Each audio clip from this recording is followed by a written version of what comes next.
Baahubali series తర్వాత రాజమౌళి పేరు టాలీవుడ్ నుంచి ప్రపంచవ్యాప్తంగా మారుమ్రోగుతుంది.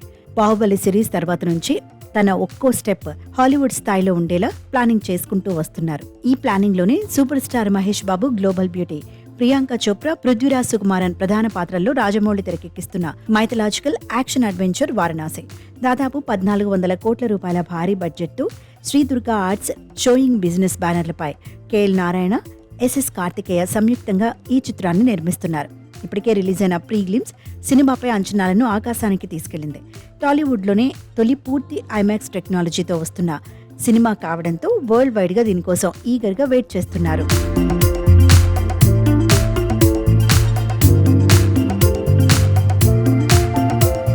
కానీ ఇప్పుడు ఈ విజువల్ వండర్ కు ఐమాక్స్ స్క్రీన్స్ రూపంలోని ఒక ఊహించని పెద్ద సమస్య వచ్చి పడిందని ఫిలిం నగర్ టాక్. ఈ సినిమాలో దాదాపు 70% పైగా భాగం ఐమాక్స్ ఫుల్ స్క్రీన్ కెమెరాలతోనే షూట్ చేశారు. అంటే థియేటర్లలో ఆ విజువల్ ఎక్స్పీరియన్స్ నెక్స్ట్ లెవెల్లో ఉంటుంది. అయితే ఇక్కడే ఒక మెలిక ఉంది. ఐమాక్స్ థియేటర్లో సినిమాను రిలీజ్ చేయాలంటే దాదాపు 6 నెలల ముందే స్క్రీన్స్ ను బుక్ చేసుకోవాల్సి ఉంటుంది. అంతేకాదు, రిలీజ్ డేట్ విషయంలో ఎలాంటి కన్ఫ్యూజన్ లేకుండా ఖచ్చితమైన క్లారిటీ ఇవ్వాలనేది ఐమాక్స్ యాజమాన్యం రోల్. దానికి తగ్గట్టుగానే హాలీవుడ్ సినిమాలు చాలా కాలం ముందే తమ రిలీజ్ డేట్స్ ను అనౌన్స్ చేస్తాయి. ఇప్పుడు వారణాసి రిలీజ్ టైంకు 2 భారీ హాలీవుడ్ సినిమాలు బాక్సాఫీస్ బరిలో పోటీగా నిలబడ్డాయి. అందులో మొదటిది గాడ్జిల్లా మాన్స్టర్ వర్స్ లో 6వ భాగంగా వస్తున్న most awaited movie Godzilla versus Kong supernova. గతంలో వచ్చిన Godzilla versus Kong, the new empire సినిమాలు వరల్డ్ వైడ్ గా సెన్సేషన్ ను క్రియేట్ చేశాయి.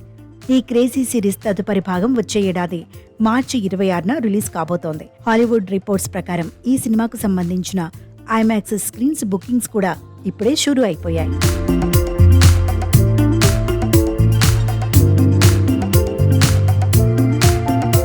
ఇది చాలదన్నట్టు ఏప్రిల్ 9న పానిక్ కేర్ఫుల్లీ అనే మరో భారీ హాలీవుడ్ యాక్షన్ థ్రిల్లర్ థియేటర్లలోకి రానుంది.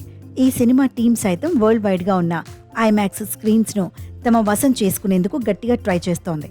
ఈ 2 పెద్ద సినిమాల మధ్యలో వారణాసికి అంతర్జాతీయంగా ఐమాక్స్ స్క్రీన్స్ దొరుకుతాయా లేదా అనే అనుమానాలు ఇప్పుడు ట్రేడ్ వర్గాల్లో మొదలయ్యాయి. పరిస్థితిని గమనించిన ఐమాక్స్ డిస్ట్రిబ్యూషన్ సంస్థ వారణాసి టీంకు ఒక కీలకమైన సలహా ఇచ్చిందట. వెంటనే సినిమా రిలీజ్ డేట్ను లాక్ చేసుకుంటే ఆ డేట్ ప్రకారం స్క్రీన్స్ కేటాయించడం ఈజీ అవుతుందని స్పష్టం చేసింది. అలా ముందే ప్లాన్ చేసుకుంటే వారణాసి ఇంటర్నేషనల్ రిలీజ్కో ఎలాంటి డోకా ఉండదు. నిజానికి ఇండియా పరంగా వారణాసి సినిమాకు ఐమాక్స్ థియేటర్ల దగ్గర ఎలాంటి ఇబ్బందులు రాకపోవచ్చు. కానీ రాజమౌళి టార్గెట్ హాలీవుడ్ మార్కెట్ కావటం వల్ల ఇంటర్నేషనల్ స్క్రీన్స్ దక్కించుకోవటంలో ఈ డేట్స్ క్లాష్ అనేది పెద్ద తలనొప్పిగా మారింది. రాజమౌళి ప్లానింగ్ ఎప్పుడూ పక్కాగా ఉంటుంది కాబట్టి ఈ గ్లోబల్ హార్డిల్ను వారణాసి టీం ఎలా దాటుతుందో, ఐమాక్స్ స్క్రీన్స్ ను ఎలా సొంతం చేసుకుంటుందో చూడాలి. హాలీవుడ్ సినిమాల పోటీని తట్టుకుని మహేష్ బాబు వారణాసి వరల్డ్ వైడ్ గా ఎన్ని వండర్స్ క్రియేట్ చేస్తుందో చూడాలి.